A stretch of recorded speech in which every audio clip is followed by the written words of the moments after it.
Welcome to Deal Nation. Today on the show, we've got one of our absolute favorites in the real estate investment industry, Mr. Steve Trang from Close More Sales, and also the host of the, at least in REI terms, wildly popular Real Estate Disruptors podcast. Steve, how are you? I'm doing fantastic. Thank you for rescheduling with me. I lost my voice last week, and we're back. We're back. Well, it's pretty hard to have a voice for radio with no voice, right? So Yeah. Well, I mean, if you think about like the one thing that you can do to hurt me is to take my voice. I talk for a living. Yeah, absolutely. The last time that we had you on, you were running multiple businesses simultaneously. You had a real estate investment business. You're running the very successful podcast, Real Estate Disruptors, and also Close More Sales. And I'm sure there was probably something else in there. And since then, I know that you've really kind of focused in a little bit. So I'd like to hear, from your perspective, kind of what's going on now and where your focus is. Yeah, I mean, right now we're all in on sales training, and I think there's a couple different things that happen, right? I think first, there's a lot of the right counsel in your ears. My best friend has been telling me for years to focus. We've been accountability partners since 2011. Been telling me for years to focus, right? And I kind of tuned them out. I was like, you don't understand. I need to do this, right? It all makes sense. It all works together. And I joined Collective Genius, and Jason Medley is like, focus, focus, focus. And then Paul Sparks, who I met through Collective Genius, he's got Whale Club, something that we worked together, which I'm no longer part of because we talk about focusing. Yeah. But, we partnered up to launch Whale Club. And in there, we got really practical and learned about the other currencies. Because like most people think of currency as far as money. And as we've gotten wiser, we realize, well, time is more important than money, right? But what we talk about inside of Whale Club is like there's also attention, there's influence, there's energy, there's relationships. So we talk about a timer. And once I realized, so like money for me, I think most successful business owners, entrepreneurs, you realize money comes and goes and you can always get more. So it's not like whatever. I'll just make more money. It's not a problem, right? Time, yeah, you start getting compressed, but you start leveraging other people. So you leverage their time. So then you're not really losing as much time because you're leveraging other people's time.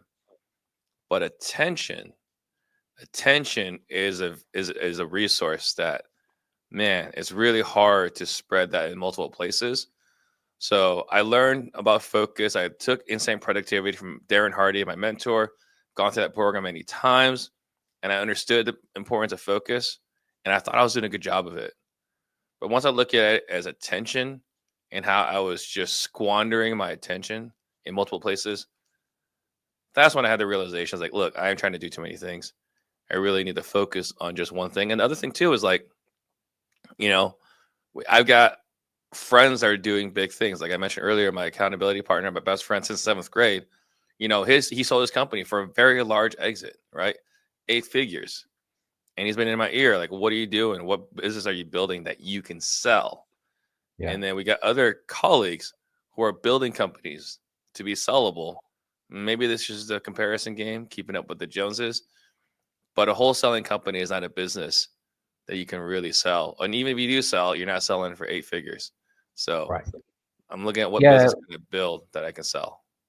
We had that conversation very recently. Alex Pardo was on, and he does a lot of investment in storage facilities, and had a very successful wholesaling business before. And we had this exact same conversation about an exit strategy with a business, and because wholesaling there's just so much volatility and so much turnover, where you can have in a 90-day period, you could have a business that would hit a valuation of, let's say, a fairly high number. But if you have a down 90 days and you're not showing upward trajectory with your business or consistency with your business, because it's just not the nature of that business, it's pretty tough, Whereas if you've got a portfolio of 25 doors or more, and you're going to sell that portfolio because they're tangible assets that have a very predictable growth structure to them, well, that's different, right? So exactly. So yeah, so diversity, it's interesting though that, diversity, when most people start thinking diversity and sellable companies in REI, they think the very near. and they think, well, look, I'll get into like I'll increase my portfolio, I'll have more doors, I'll get into some small business acquisition, I'll get into some land acquisition, I'll hold some of that land. They'll do the things that are very near to what they know in order to create a more sellable portfolio or sellable business. You took a much more, I won't say aggressive, but a bigger leap. Drastic. Yeah, you took a bigger leap and you said, okay, well, I'm going to focus on where, I think you used attention, right? Where you Hmm. needed your attention, or where you felt, I really hate this, I think it's an overused word, where you felt your superpower was. Yeah. But for lack of a better term, you said, I'm going to build this structure based off of where I think or know that I'm best. Yeah. Yeah. Well, and yeah, it may be overused, but I don't think it's used in the right context often enough. At least we don't spend enough time evaluating it. And so, Yeah. I went through this exercise because I went through Strategic Coach back in 2018, right, with Dan Sullivan. People have learned like, the gap, the gain, not the gap, and then, a 10x is easier than 2x. Like they've heard these concepts, who, not how. It all came from Dan Sullivan, and I went through his program back in 2018, and he talked about unique ability, which is superpower, which is genius zone, and so on. And when I went through that exercise back in 18, what I realized was my superpower was teaching, taking complex principles, learning it, and then teaching it at a level where everyone can understand it. And so I still remember back to my conversations with my accountability partner. He's like, Steve, you need to sell your brokerage. It doesn't make you money. I was like, but it's fulfilling because I get to do what I'm most passionate about, which is teaching, right? Because I was mentoring realtors and helping them grow. And so you talk about the superpower. Well, the sales training is a superpower because I'm learning principles that are not revolutionary. It's just harder to find, right? We're on the edges of what's common knowledge, right? Ian, Ross, and myself, we're constantly, consuming more NLP, psychology, and then having conversations with people all day, every day. And we're learning like the boundaries of like what we know and compiling it all into our training. So I get to do my superpower, which is learning and teaching. And then instead of having a brokerage, which doesn't make you money, I get to be compensated very well for what I'm passionate about. Oh, I love that. And you guys, and, we've worked with you. I haven't gone through the full sales training myself, but Hmm. because, of association with Launch Control, you guys have been really great. Ian came on and did an amazing sales training, our training session with our team, where he took basically how to negotiate via text, how to pivot to a phone call, and he did this whole live presentation with this, which was really fantastic. And what I think that showcases is that you guys are constantly, learning, adapting, changing. And I can tell you from being part of, running a SaaS organization, that we took from zero to, well, quite a bit more than that. At Launch Control has become a Yeah. very significant company in the REI industry. I can tell you that there are a lot of outsourcing solutions that are boxed up really, really tightly. Hmm. Where I won't name names, but we looked into, at one point, we looked into bringing on some subject matter experts or consultants to help with churn, right? Which, for anyone listening, that Yeah. means just losing business, right? You don't want to lose business. You want to keep your subscribers. And so many of the solutions where we'll give us a crap ton of money and we'll fix it in 3 weeks. We have a system. I'm like, you Hmm. can't fix it in 3 weeks. You don't know anything about us. You don't know anything about our client base. Like, that's not going to work, right? It's Right. just like a two plug and play. And so the fact that you guys are very kind of heartfelt about this, and that it isn't always a simple, 1, 2, 3 fix for everybody, is great. No. Yeah, it's not that simple. You got to go in there, dive in, really understand personnel, personalities, how they all interact. There's so many pieces that go into. So yeah, sorry to interrupt, but I am curious about that part of it, because I've worked with tons of investment teams in real estate over the years, Hmm. and yeah, they're wildly different. Oh Like, yeah. I think that there's like this in business, there's just kind of big understanding that whoever the head of the company is, their kind of personality and drive and just energy, whether that's calm energy or really chaotic energy, is going to kind of permeate the company, right? So when you Oh, guys go absolutely. in, how do you navigate that from the beginning of just knowing what you're getting into? Well, I think the big thing is you got to get to know the owner, understanding what their goals are, what their desires are, what they're good at, and what they're not good at, right? I think it starts there because their company is a reflection of them, right? Their core values. Yeah, And so once we understand that, then we can understand who else is there, how they play a part into it. And then maybe we need to bring in somebody else to kind of counter it. Like one of the things that I'll tell anybody, anyone that looks like to get me to commit to a new project or buy something for some decent amount of money, I tell them I need to go talk to the leadership board. And they think it's like this BS thing, right? That is like this higher authority thing. It's like, no, it's a real thing that I instilled because I tend to make very fast decisions that put us in a bad spot. yeah, So I'm not allowed to make any important decisions unless I talk it out with them first because they're going to find the holes. They're going to poke holes in it. They're going to say, well, did you ask them this? Did you ask them that? Hey, what are we committing to? What are our obligations? What are they committing to? What are their obligations, right? Questions that I'll ask, but not with the same level of nuance and detail because I'm not a details person. And so I had to put that in my organization because yeah, otherwise I would put our team through this whiplash over and over again. And so once we understand what the leader's like, then we can figure out who else is in the organization. If they got a bunch of yes men, this is going to be a problem. So we got to have some sort of leadership authority, some sort of kind of reining the dragon in, not to put a giant leash on it, but at least let's just figure out how far the dragon can fly away from the castle. All right. yeah. There's lots of elements we got to figure out what the organization looks like to figure out how we can best support it. So there, to me, it seems like there's got to be some crossover with that and this focus that you have on attention, right? And kind of Hmm. putting all of your attention on this project. Do you find yourself kind of drifting off into the old Steve where you got to rein yourself in because you're just making these quick All the time. decisions and yeah, All the time. I was just at Collective Genius last week, right? And one of the questions came up over and over again. It's like, how are you feeling?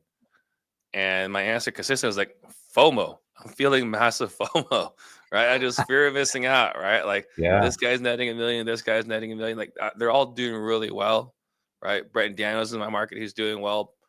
Doug Hopkins in my market, he's doing really well. So it's tough because you see what's out there, yeah. but you have to remember what is my purpose? What is my goal? Why am I doing it? And will doing that help me get closer to my goal faster? If not, then it's just a distraction. Yeah, that's it makes good sense and I think that obviously with your creative energy and your smarts put towards this project, the end result could be a lot bigger than what's the low hanging fruit Exactly. now. Yeah. Exactly. But it's that, it's just the distractions. Yeah. Um, in terms of just, work life balance, have you seen any impact in terms of how you're able to kind of, manage that now that you're Uh, more laser focused? I'll be honest with you. I think it's worse today than it was before. Oh no. For a couple different reasons. So once I really got focused on this and we closed this organization, closed that organization, exited these partnerships, we've really gotten deep into our business, right? So like we Mhm. do onboarding calls now, we do regular one-on-ones, which I never did before, but it's like, look, you're paying me a lot of money. I'm just going to talk to you and it's going to be a no agenda conversation. Let's just talk, right? Yeah. And from there I was like, hey, like have you thought about this? Have you thought about that? Hey, what's going on with this? It has nothing to do with sales. It's just like let's just talk, right? And so once I've started doing that, we've created a much better experience for all of our clients. And that takes time, right? But the other thing too is now that I'm deeper into the business, I'm finding more things wrong with the business. So when it was like a higher level, 30,000 feet perspective on the business, like, hey, just do this, hey, just do that, empower this person to do this, empower this person to do that. But now that this is the only thing I'm working on, I see more problems. I'm finding more things wrong, and we're doing more to fix it faster. And so uh, it's not firefighting. It's just improving. But we're moving with a sense of urgency. We're moving faster to fix things. And so what I'm finding is I'm actually working in the business more today than ever before, but it's for a good thing. And honestly, it's not really a problem because when I say it's not worse like we're having family conflict. Family's great, right? It's like my daughter has volleyball practice on Mondays and Wednesday nights now. So great. We picked a club right next to my office. And so on Mondays and Wednesdays, I get to work from 7 to 9 in my office, right? And I was telling a family member that. They're like, you're crazy. You're excited that your daughter's in club volleyball. So you get to go back to the office and work. And then my wife, she's picked up pickleball. So she's playing pickleball all the time, which is great because then I get to go do stuff. Like I get to fix, these existing challenges. And so What go ahead. can you give an example of a fix that jumped out at you? Because I'm guessing it's small things. It's not like Yeah, a small thing is automation stuff, or like, for example, something gonna be working this weekend. We had an automation put in place by a team member where, like, whenever a new lead comes in, it gets assigned to one of the sales guys, right? Like, it's just yeah it's a simple automation, but there was no rule put in place. Like, hey, like, if this is a potential podcast guest, right? A salesperson should not reach out to this person and sell them something. yeah And so, like, something simple like that. And you might say, well, don't you have somebody in place for that? Well, we did, but we don't anymore because we're constantly evolving, we're making changes, everything is being evaluated. And so, we're going to put a different person eventually. Right? I posted yesterday on Facebook, we're looking to hire an operations manager. And man, that post blew up. Did it? So, Yeah, I saw that post. I didn't check in on it, but yeah. yeah. Yeah, I mean, So, it's we're it's tweaking, we're evolving, we're updating, we're upgrading. yeah, when I was running, sales and marketing teams in particular, one of the things that I always insisted on was, whenever someone was a subject matter expert, they had to document, not document as in like write it down, but like it could even be like Loom training videos. But they basically Mhm. had to have the training system for what they did on a day-to-day basis, because Right. sometimes you get too far away from things like that, and you're like, I haven't, let's say that your CRM is go high level. Like I haven't looked Mhm. at go high level in a year and a half. I have no idea how to like set roles and do this and do that, and then you're in a bad spot. So like Right. having that material in place, so in case you lose somebody unexpectedly, you're not deep in a hole. But Well, little stuff like that, it's hard to think of all of that going in. well, the blessing and the curse is I'm a technical person, and Yeah, so I can go in there and fix it, right? So, blessing and the yeah, curse. yeah. I'm just cursed. I'm not great with technology, which is weird because I work for a technology company. Yeah. So in terms of REI in particular, I know that you guys are in multiple industries, and I do want to touch on that. But you're such a trusted resource in REI, and I know that there's a lot of investment teams out there that are kind of clamoring to get involved with you guys. Um, you know, the first thing that they're probably going to want to know is, what are we doing wrong? Right. So Mhm. what are you guys doing when you go in terms of the evaluation process? Because I know that you talk about like top 1% of things that most sales teams aren't, or that what the top 1% of sales teams are doing that the others aren't. But Mhm. in terms of just looking at that early evaluation process, what's that look like? First thing is, do they have a reliable process? That's the first thing, Hmm. right? Because not everyone does. You can get pretty far cowboying this up, going in, winning on charisma. You can get pretty far in business, right? Yeah. That works. it's can you get to the next level? So the first one is like, do you have a process? And then do you have a process? Okay, great, you have a process. What does your process look like? And look, I think this is a poorly kept secret, but like I think everyone has a John Martinez login. So like Yeah. so I think so there's that, right? So like, okay, so using John Martinez, which is great. He's done a lot of good for the industry, right? Has that been updated? Are you guys using it consistently, right? Because our stuff is, I think, a little bit more time relevant. Hmm. Um, but then after that, okay, great. You guys have a process. Do you guys have an optimized process? Okay, now you have an optimized process. Okay, great.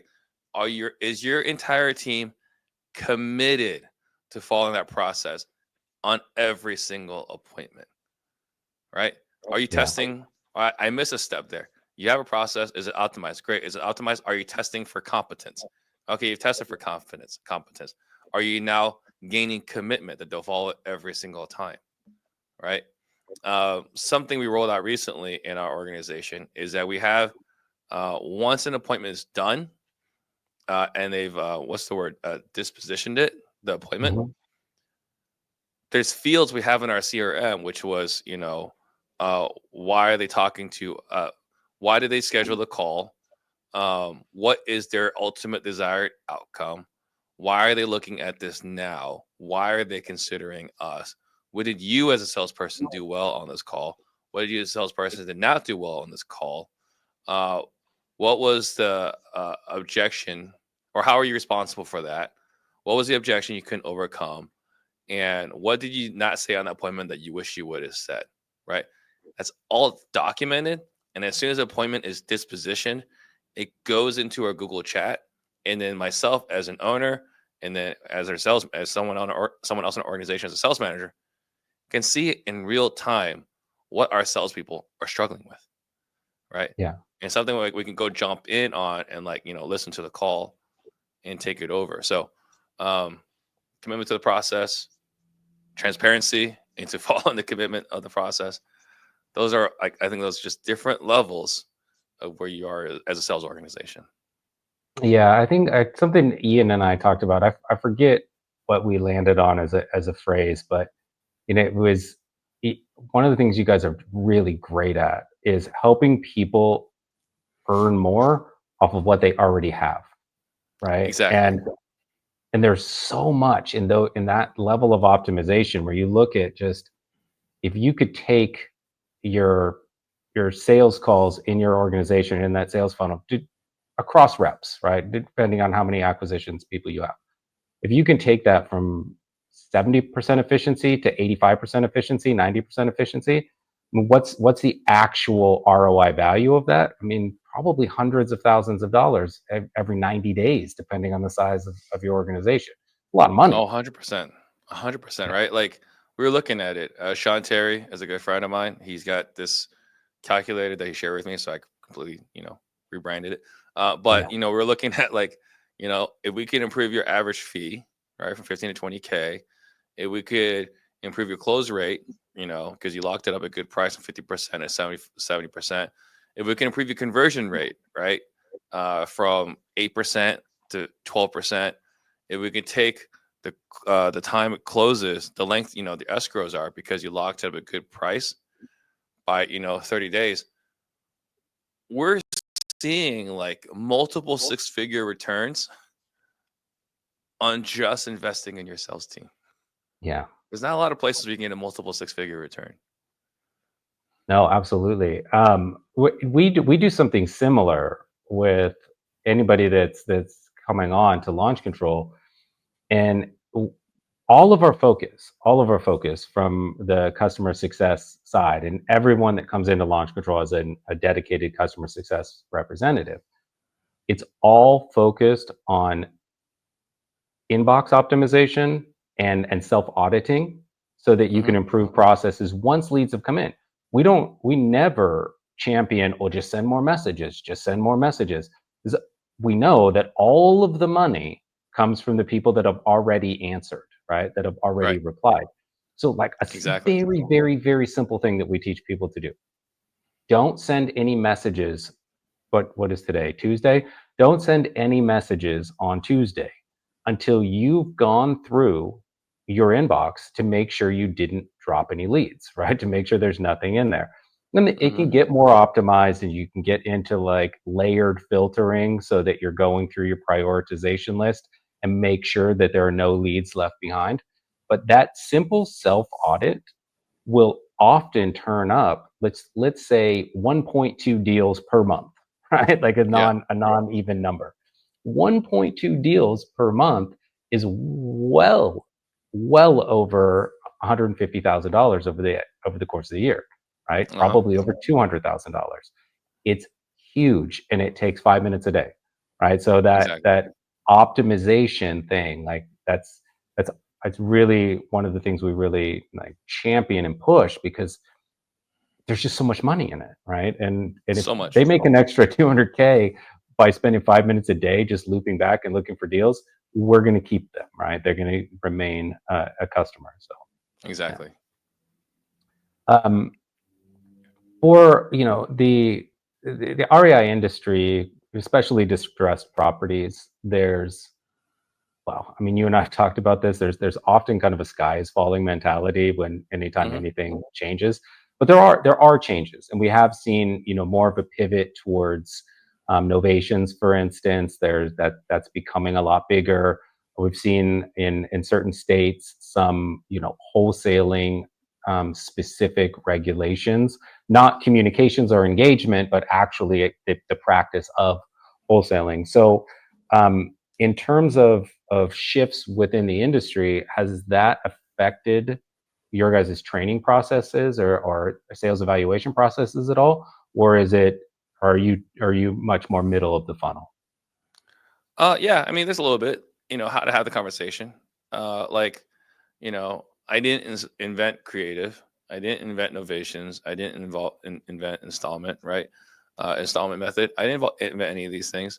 But what we can do is have a talk track, right? So we're coaching them on how to have the conversation, right? Like, we're not going to give you the documents. We're not going to give you like the legal um, uh, steps after you sign the Hmm. contract, but we can tell you how to have the conversation so that you're more likely to succeed in getting a creative deal signed or a innovation signed or an installment signed.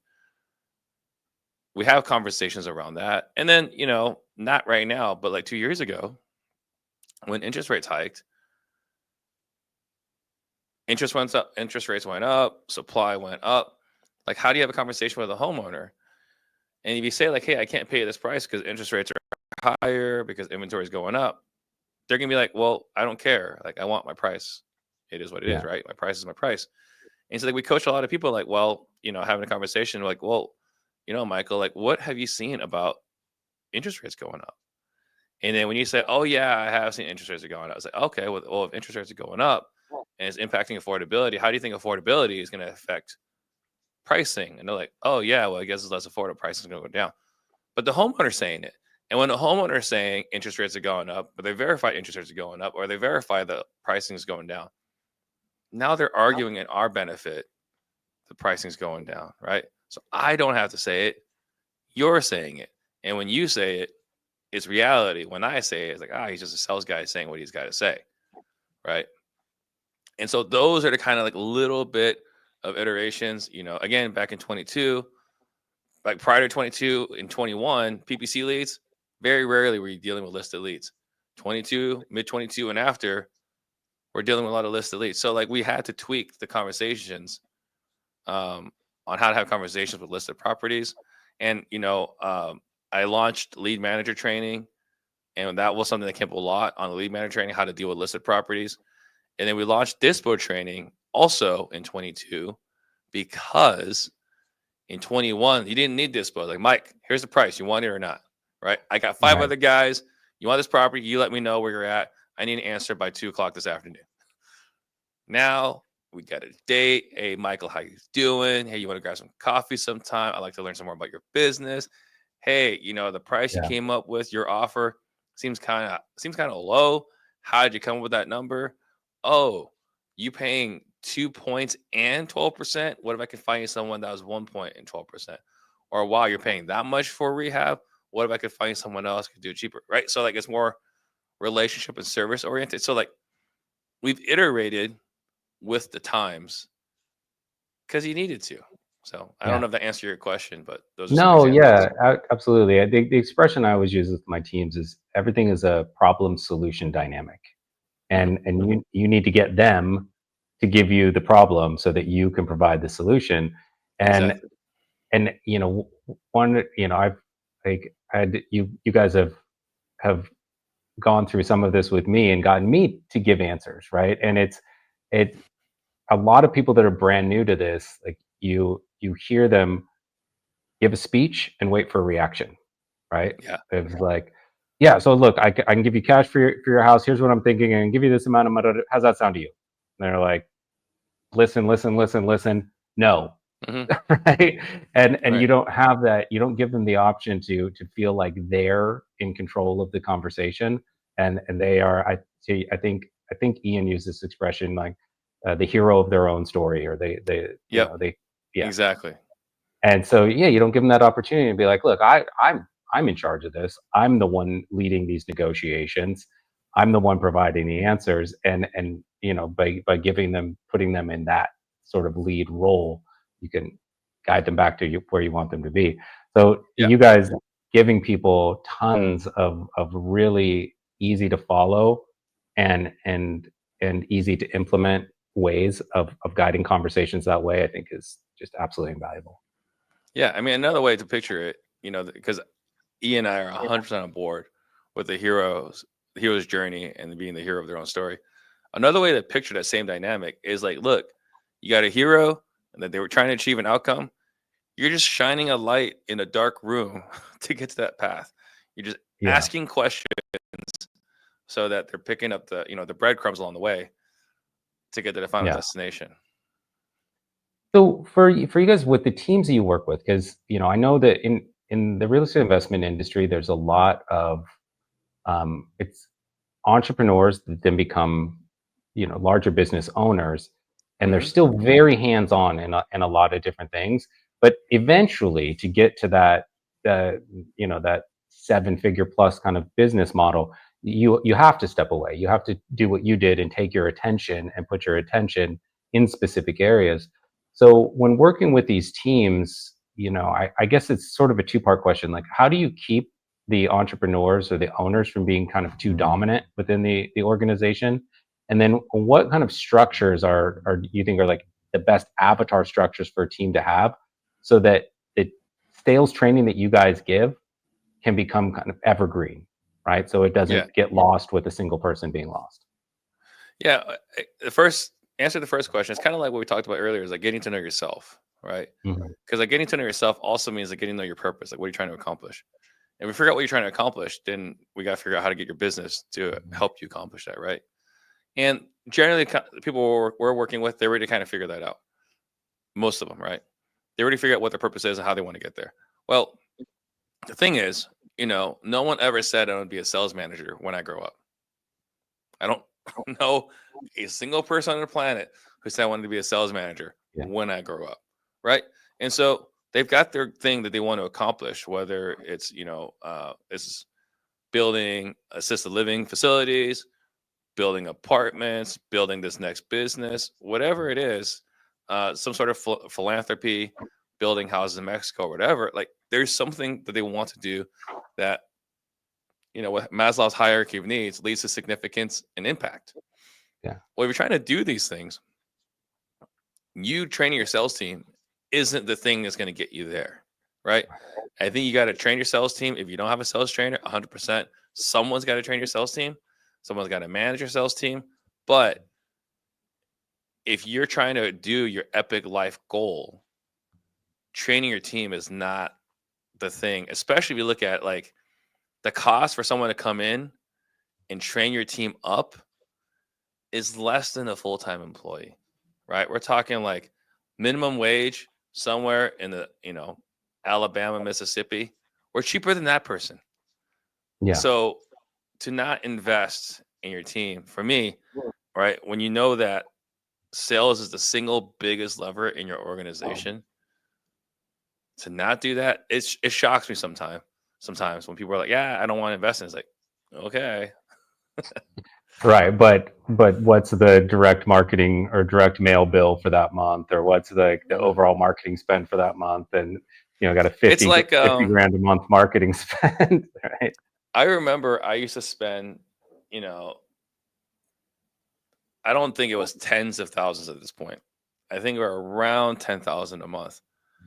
And then a VA would take the inbound call, right? And then someone's like, "Oh wait.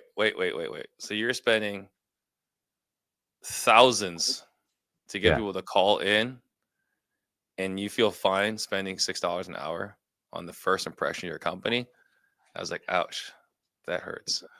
Yeah, no, we came to the same realization for that. We have a done for you texting service called Launch Leads. And in an earlier iteration of this, we were actually doing discovery calls for the investors, right? Like we'd get the leads, we'd call the homeowner, we'd go through the full process of finding out, motivation, timeline, etc. Right. And we realized that we were just taking it too far. Like our expertise is in optimization of the launch control platform and Mm-hmm. in that in early stage top of the funnel engagement where we're taking whatever data set with 15,000 and whittling that down to the 150 200 people that raised their hand and said, yeah, I'd like to have a conversation about my house, at which point we want the decision maker to take that call. We want somebody who Yeah, has the ability, who's gone through training with Close More Sales, to get on that call and from jump start asking those kind of questions that allow the homeowner to be the exactly. hero of their own story, instead of doing what is essentially like a verbal form fill where they're like, yeah, I've had the house for 15 years. No, I haven't had the roof replaced lately. And they're just checkbox answering, right? Mm-hmm. So we wanted to Not cut building a that out, not relationship. be involved, and pass it to people that you guys have trained. So again, for optimization, right? Like we'll Right. optimize top of the funnel. And then when it gets to that point, you guys have stepped in, trained them so that, let's say, 100 leads are passed over, the absolute optimal number of those can be converted into deals and profit for the company. Exactly.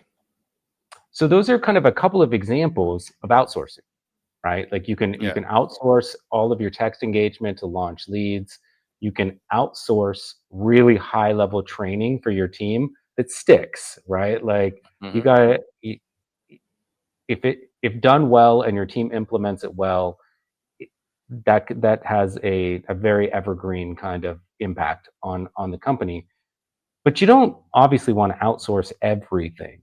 You want to have some in-house elements to your business. So, in your experience, what are some of the key areas to outsource initially, and what are some of those areas that you think are important for the owners to kind of keep a hold of? Yeah. So I think you can outsource marketing, which I think everyone kind of does, right? Whether it's launch leads or Leadzolo or a PPL company, a PPC provider. I think Mhm. we've all gotten used to outsourcing marketing, Yeah. right? Um, I think sales training, you can do it in house, you can outsource it. It's up to you, right? I obviously believe it's better to outsource it since the best companies in the country do it. But like whatever, right? You can do whatever you want to do. Bookkeeping can definitely be outsourced. Um, Recruiting can be outsourced, right? I think that's kind of one that can go either way. But I think the things that transaction coordinating can be outsourced. Mhm. David Olds with EasyRI, incredible service. The things that I think should never be outsourced is writing the check, right? Yeah. Money leaving your bank account, or reviewing your finances, right? Like someone else can do all the bookkeeping, but you still need to look at the cash balances. You still need to look at projections. You still need to look at the P&L. I think that still needs to happen no matter what. Um, the managing of the salespeople, making sure that they're hitting the dials, that they're having a number of conversations, that they're getting enough signed contracts. I think that is something that can't be outsourced. And I guess I was gonna leave this for last, but I guess that falls under it. Quality control, Hmm. making sure everyone's doing what they're supposed to be doing. That can never be outsourced, right? So making sure the finances are good, which I was saying, reviewing your finances, making sure your sales team's doing what they're supposed to be doing, making sure the metrics are in line with the marketing company, right? If they're saying this should be a 5x ROI, make sure it's a 5x ROI, right? Some months will be 7, some months will be 2.5. But someone looking at it, making sure everything's supposed to is going the way it's supposed to go. So I guess at a high level, someone just needs to be constantly monitoring the finances and then cutting the checks. I think those are the two things. And like, man, it doesn't happen a lot, but it happens enough. The embezzlement stuff. It happens enough where it's a Yeah. massive problem. All your hard work and sacrifice gone, right? Yeah. Joint bank accounts or whatever. It's sad all the time. Yeah. So, I mean, I guess a big part of that too is the legal side of things and making sure you're getting good counsel and getting good, CPA practices to make sure you're protected against all of that. Like Exactly. that's a whole thing you want to take care of. On the outsourcing thing, I'm curious about your opinion on this, but I think that one of the mistakes that people make when they start to outsource is they're not transparent enough with their outsourcing partners. It's kind of like the equivalent of like you're not feeling well and you go to the Hmm. doctor and instead of giving the symptoms, you just go, "Yeah, I'm fine, doc. I'm just here for a checkup." Right? And the doctor has no idea what to look for. Whereas if you go into the doctor and you're like, "Well, I'm feeling a little lightheaded, I've been dizzy, my appetite's off." Well, now they Yeah. have guidelines of like what to look for, right? So if Hmm. you're going to outsource your marketing, you can't give them nothing. You can't just go in and Right. go, "You're going to give me 5x." Right? You have to tell them, what some of the symptoms are so they can then optimize and fix those symptoms.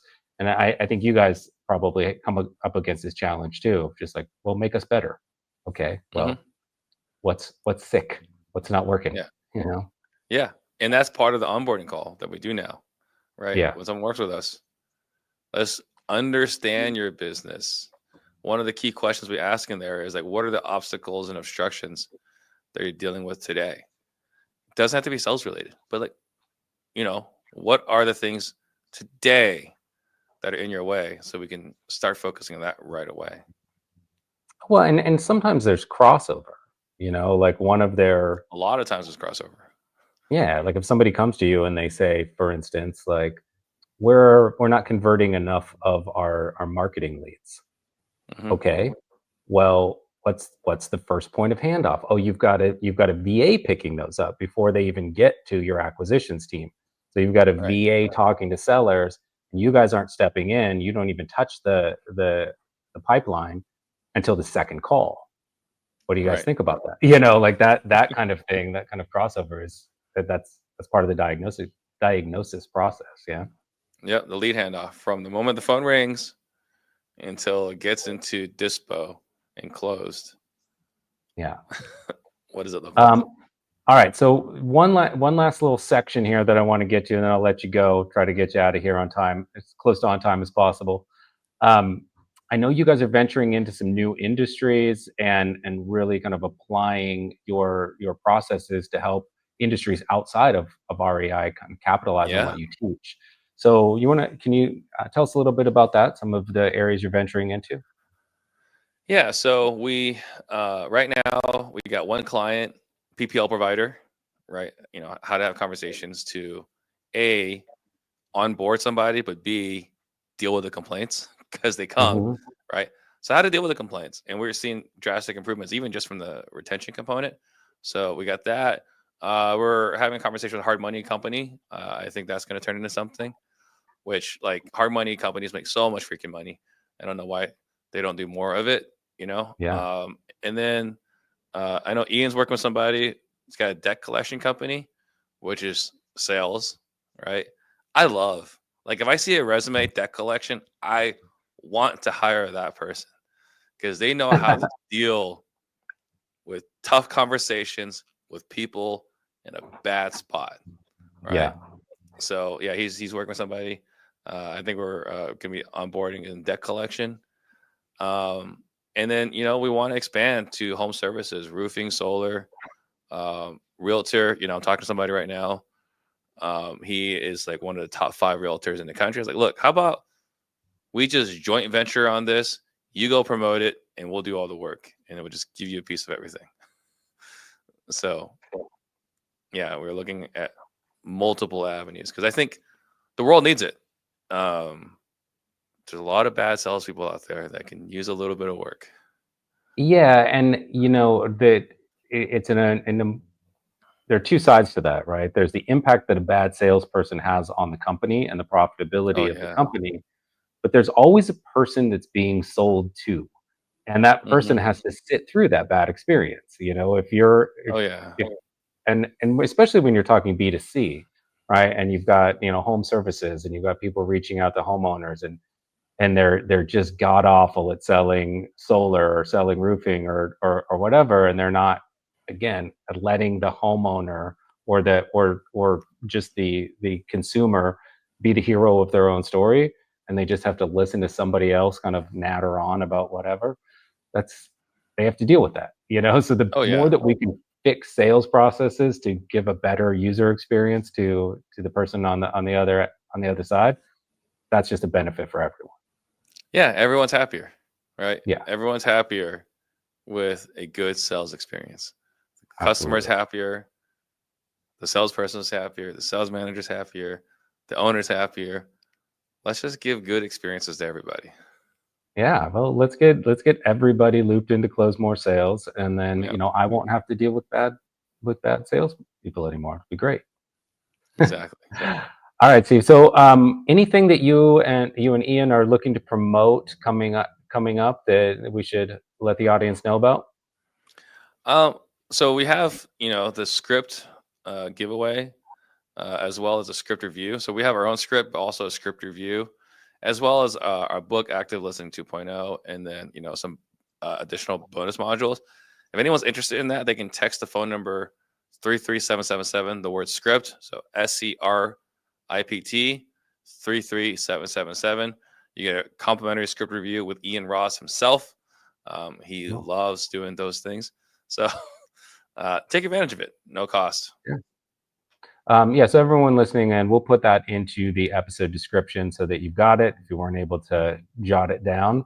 Hmm. And we'll also put the links to close more sales and put you guys directly in touch with Steve. All right, well, thanks for coming on, man. I always appreciate your time, always appreciate your insights. So, again, thanks for joining us on Deal Nation. Thanks for having me on. All right, talk soon. Bye.